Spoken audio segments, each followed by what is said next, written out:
Love at first sight. Ang Sony Ericsson K550i ay may magandang design. Ang sukat nito ay 102 by 46 by 14 mm at may bigat lang na 85 grams. Bago rin ang style ng navigation key na inilabas ng Sony Ericsson sa K550i. Ang circular navigation keys at ang thin metallic alphanumeric keys. Ito ang design sa lahat ng latest bar-shaped mobiles na inilabas ng Sony. Sa itaas ay ang 262K TFT display na may 176 by 220 pixels resolution, ang in-call speaker grill at ang Sony Ericsson brand name.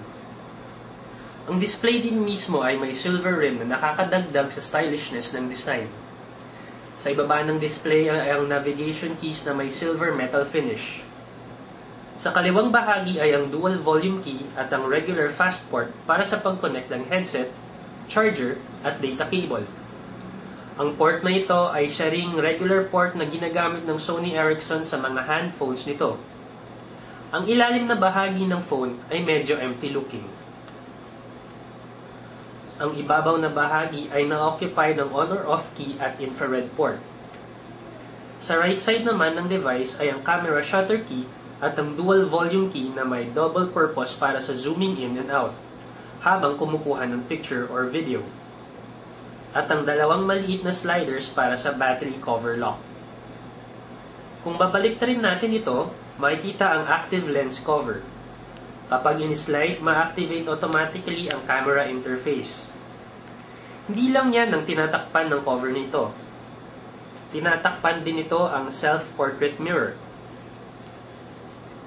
Sa tabi naman ay ang dalawang LED para sa photo flash at flashlight kung gagamitin as light application na pre-installed sa phone. Ang Sony Ericsson lang ang may dalawang sliders na nagla-lock sa battery cover. Kung i-slide open ito, matatanggal sa pagka-lock ang cover ng madali. Ang locking mechanism na gaya nito ay mas stable at mas secure. Once na matanggal ang cover, mare-reveal naman ang memory card slot at ang standard battery BST-33 lithium polymer. Sa ilalim ng battery ay ang SIM card bed. At ganun pa din ang impression ng Sony Ericsson sa SIM card bed nito na madaling i-slide pag ikakabit pero mahirap i-slide out.